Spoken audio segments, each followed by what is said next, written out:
नमो नमः। संस्कृत ज्ञान शिक्षा में आप सभी का हार्दिक अभिनंदन है। प्यारे दोस्तों, प्यारे विद्यार्थियों, आरबीएससी 12th का रिजल्ट आ गया है सभी विषय का, तो आप जल्दी से जाकर के और चेक करिए।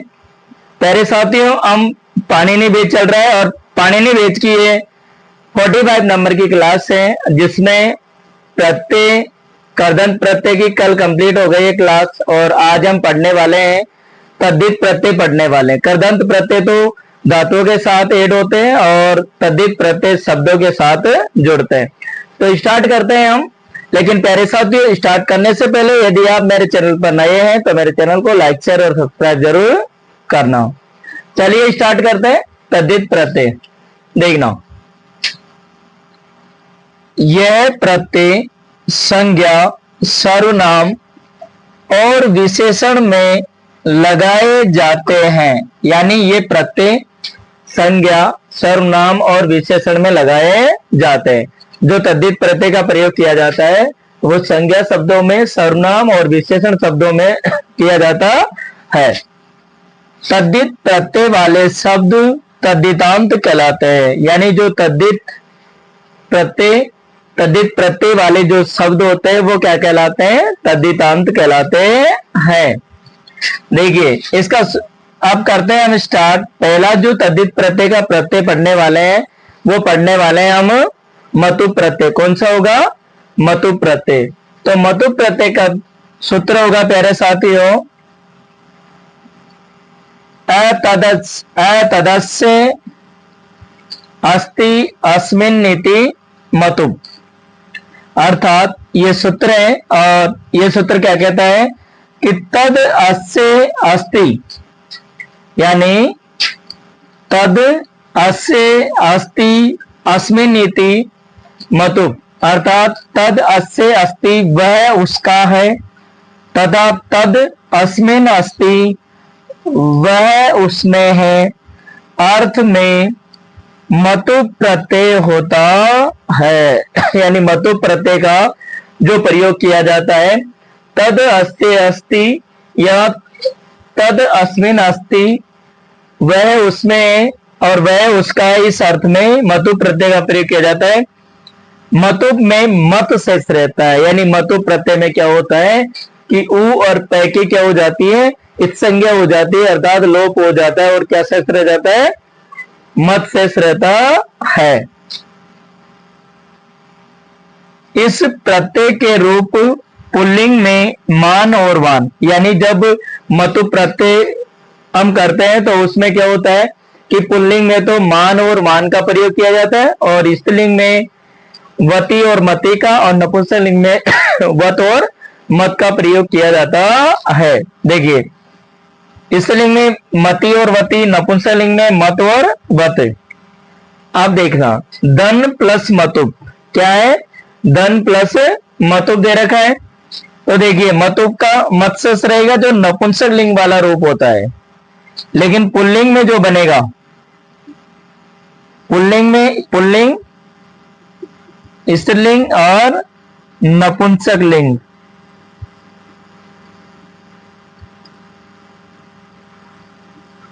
नपुंसक लिंग देखना, तो क्या बन जाएगा?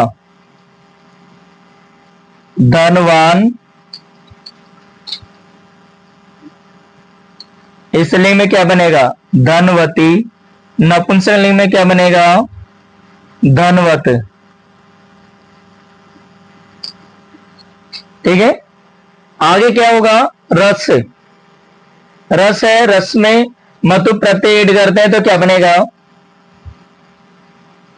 रसवान,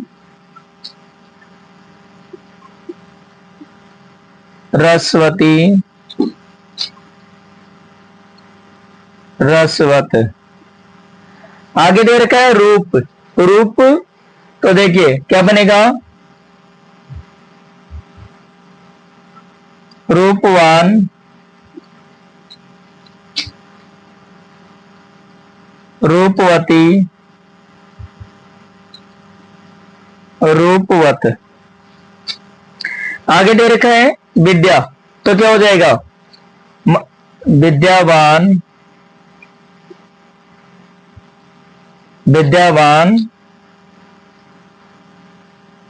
विद्यावती, और आगे क्या बनेगा? विद्यावत। लास्ट का क्या हो जाएगा? माला। तो क्या बन जाएगा? मालावान,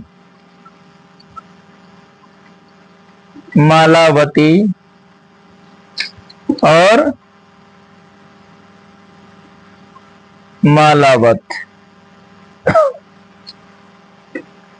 तद्धित प्रत्यय, तद्धित प्रत्यय में क्या याद रखना है?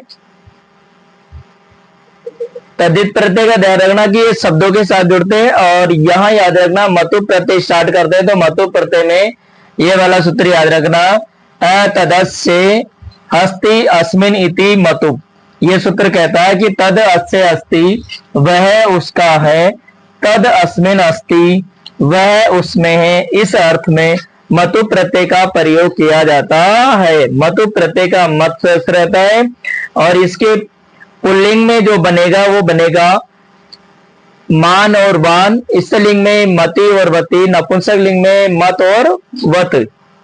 जैसे धन प्लस मतुप, धनवान, धनवती, धनवत, रस रसवान, रसवती, रसवत, रूप रूपवान, रूपवती, रूपवत, विद्या विद्यावान, विद्यावती, विद्यावत, माला मालावान, मालावती, मालावत।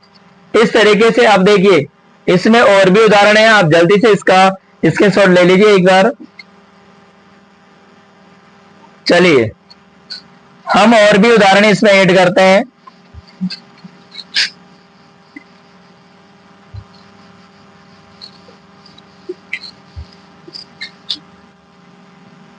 जैसे यहां होगा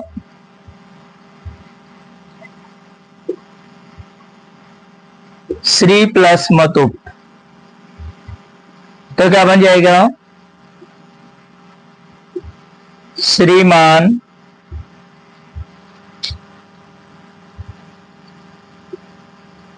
श्रीमती और श्रीमत। ठीक है। आगे यदि हम बात करें, जैसे शक्ति है, शक्ति से मतु प्रत्यय ऐड करते हैं तो क्या बनेगा प्यारे साथियों? शक्तिमान। शक्तिमान पता है ना आपको? शक्तिमान पहले बहुत ज्यादा देखते थे, पहले क्या नाम टीवीओ में आते, इस तरीके से एक ये सीरियल आता था तो बच्चों का सबसे प्रिय होता था। तो शक्ति प्लस मतुप है तो शक्तिमान। शक्तिमान में यदि पूछा जाए तो कौन सा प्रत्यय होगा? मतुप प्रत्यय होगा। शक्ति शब्द है तो देखिए शक्तिमान, शक्तिमती और शक्तिमत। जैसे भक्ति है, भक्ति,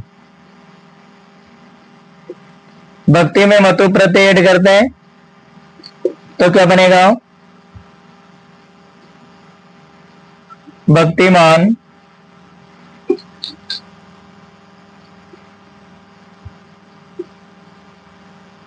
भक्तिमती, भक्ति मत।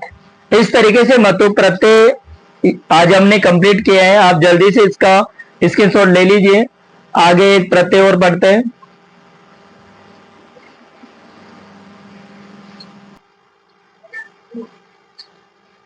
ठन प्रत्यय पढ़ने वाले हैं, और इस यानी ये प्रत्यय अकारांत शब्दों यानी वाला या युक्त अर्थ में ठन प्रत्यय होता है। ठन प्रत्यय में ध्यान रखना कि अकारांत शब्दों अर्थात वाला या युक्त अर्थ में ठन प्रत्यय का प्रयोग होता है। इसका ठ शेष रहता है, न का क्या हो जाता है? लोप हो जाता है। ठन प्रत्यय के ठ को इक हो जाता है, यानी ठन प्रत्यय के जो ठ से एक सूत्र आता है तो उससे क्या होता है कि ठ को क्या हो जाता है? इक हो जाता है। तो क्या बनेगा देखिए, जैसे दंड प्लस ठन, तो ठ को क्या हो जाएगा? इक हो जाएगा। तो क्या बन जाएगा आपका? दंडिक। प्रत्यांत रूप तो ये है, और यदि पुल्लिंग में बनाए इसको तो क्या बनेगा? दंडिका है। धन प्लस ठन तो क्या बनेगा? धनिक। धनिक होता है, और यदि पुल्लिंग में बनाएंगे इसको तो क्या बनेगा? धनिका है। माया है, माया धन, तो देखिए क्या बनेगा? माइक। माइक तो क्या बनेगा? माइका है। ये पुल्लिंग वाला रूप हो गया। योग तो क्या बन जाएगा? देखिए योगिक। आपको पता है ठन में से, ठन प्रत्यय का ठ से रहता है, ठ में क्या हो जाता है? एक सूत्र होता है ठ से एक, तो उससे क्या हो जाता है?